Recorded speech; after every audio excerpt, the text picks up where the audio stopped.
Assalamualaikum warahmatullahi wabarakatuh. Shalom, salam sejahtera, selamat sore. Perkenalkan, nama saya Gabriel Febri Silaban dengan ujung NIM 051 dari kelas L1. Jadi pada video kali ini saya akan menjelaskan dan sekaligus mengolah data materi GAA atau Google Earth Engine. Nah, di mana eh, nanti kita ambil satu wilayah kajian. Sebelum masuk ke bagian pengolahan, saya menjelaskan sedikit dahulu mengenai GAA. Jadi GAA itu merupakan singkatan dari Google Earth Engine, di mana GAA ini merupakan platform yang berbasis Sql atau komputasi awan yang dirancang untuk analisa data geospasial yang berskala besar.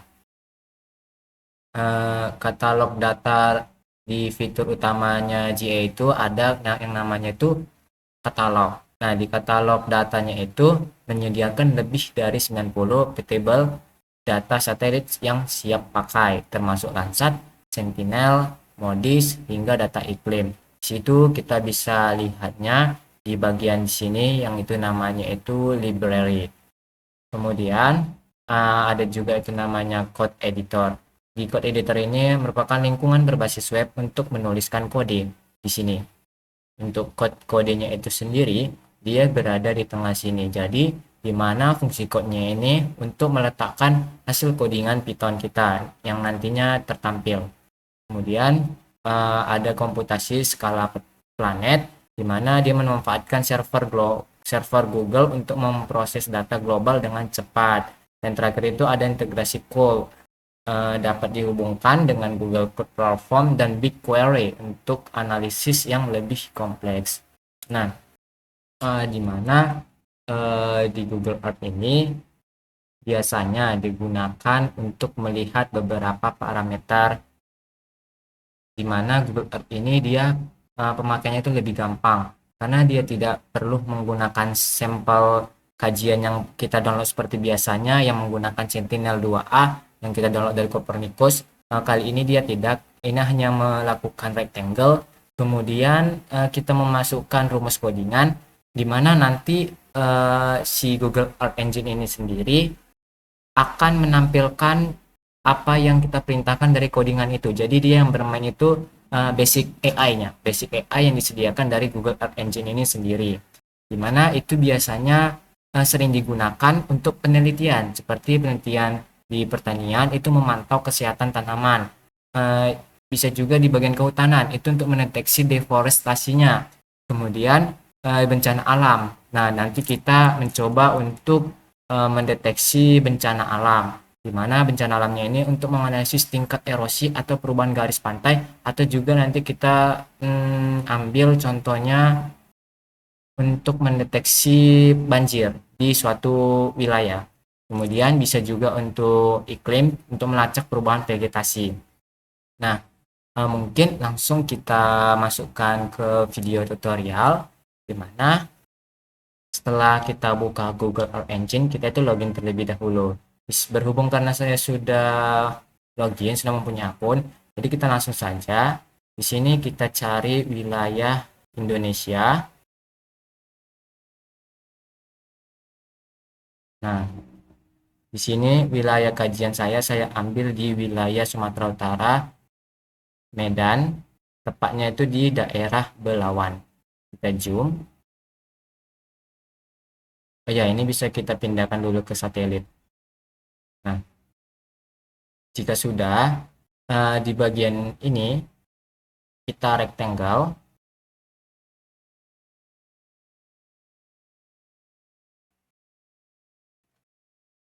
Oke, jika sudah kita rectangle, kita bisa tekan yang edit layer properties. Di sini kita kasih namanya wilayah kajian. Kemudian kita oke. Kemudian di sini kita centang terlebih dahulu. Kemudian kita kunci. Jadi kita di sini sudah membuat daerah rectangle wilayahnya. Nih kan ada. Nah, ini dia yang tadi katalog itu new script berupa codingan. Jadi ini sudah kita buat berupa polygon. Selanjutnya kita ke bagian ini, titik-titik. Sebelumnya kita zoom dulu. Nah, kita pilihan titik ini kita titikkan di beberapa wilayah. Pada bagian geometri import, kita pilih lagi new layer, kita titikkan lagi. Begitu seterusnya.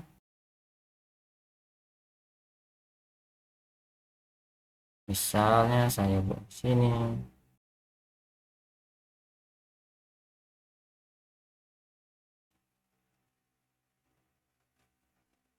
Oke, jika sudah,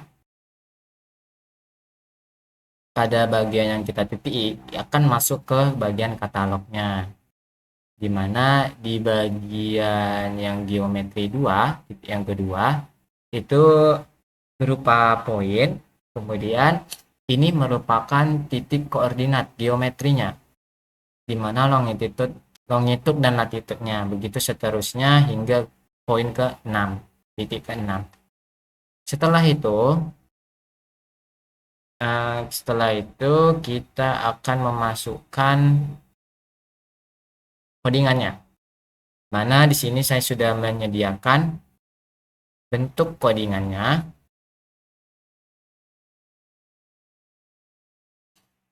Di sini sudah saya sediakan bentuk codingannya. Jadi ini semua bisa kita masukkan. Sebelumnya itu, sini saya mencoba menjelaskan sedikit hasil codingannya, di mana judulnya itu sebaran banjir Belawan. Ini kenapa dibuat Belawan, karena daerah kajian saya ambil itu di Belawan, Sumatera Utara. Jika teman-teman mengambil di pulau lain, maka itu menyesuaikan.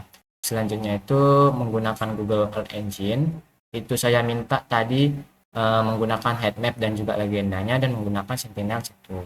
Nah, di nomor 1 ini ada area Belawan. Nah, ini ada yang kita rectangle tadi. Bukannya kita rectangle, maksudnya saya meminta di bagian sebesar wilayah ini, di bagian rectangle geometrinya. Jadi hasil yang keluar nanti akan seluas yang kita minta wilayah rectangle-nya ini, longitude dan latitude-nya. Kemudian di sini ada before banjir dan saat atau after banjir. Di sini kita minta supaya kita bisa menganalisis di mana perubahan ataupun deteksi banjir yang ada di wilayah Belawan itu. Ini merupakan bentuk codingannya. Ini tahunnya, di mana saya menggunakan tahun 2024 di bulan 10 before-nya, dan after-nya itu di bulan 11. Kemudian setelah itu di bagian nomor 3 ini ada deteksi banjir, supaya ada nilai backscatter-nya atau nilai hambur baliknya. Nah, di sini juga ada tampilan peta, dan juga yang terakhir itu ada legendanya sendiri. Ini semuanya kita salin. Jika sudah kita salin, kita masukkan ke sini. Sini kita tempelkan saja. Nah, kita tempelkan saja kita tempelkan saja codingan tadi. Setelah itu kita pergi ke run yang ini. Nah, ini akan muncul. Bentar, kita pilih ke satelit. Nah, hasilnya ini yang saya bilang tadi, yang kita menggunakan batasannya itu yang tadi, nah ya,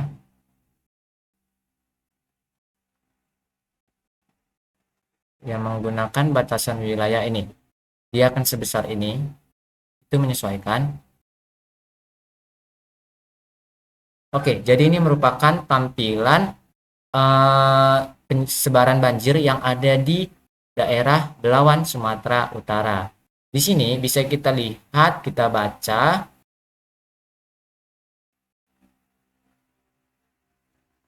Di sini bisa kita baca menggunakan legenda yang tertampil di sini. Nah, di bagian daratan atau di bagian pesisir itu ada yang berpotensi sedang, tetapi kebanyakan berpotensi sangat rendah. Yang biru-biru ini merupakan potensi wilayah yang rendah akan terjadinya banjir. Sedangkan di titik yang merah itu potensinya itu sangat ekstrim untuk terjadi banjir. Nah, di daerah sini, nah ini jelas nanti daerah ini akan sering kena banjir jika didukung oleh faktor hujan yang berkepanjangan. Di bagian daratan juga, di bagian lautan juga ada beberapa titik yang berpotensi ekstrim, sedang, hingga sangat rendah. Nah, inilah fungsinya kita menggunakan GAA, di mana GAA ini yang saya bilang tadi sebelumnya, platform yang lebih simple karena dia menggunakan rumus codingan JavaScript, di mana yang kita ketahui JavaScript sendiri ataupun Python itu merupakan codingan yang paling basic atau paling mudah dimengerti oleh para pemula maupun orang-orang yang mau mencoba untuk coding. Sini tanpa kita perlu ribet lagi mendownload data, masukkan data. Sini kita menggunakan hanya tetap di dalam web GAA ini, kita bisa melihat sebaran banjir, klorofil, bisa juga musim kemarau yang berkepanjangan dan lain-lain sesuai parameter yang kita inginkan. Tapi untuk kali ini saya menggunakan deteksi rentannya terhadap banjir di daerah Belawan, Sumatera Utara. Mungkin itu saja yang bisa saya sampaikan pada video kali ini. Lebih dan kurangnya saya mohon maaf. Saya ucapkan sekian dan terima kasih.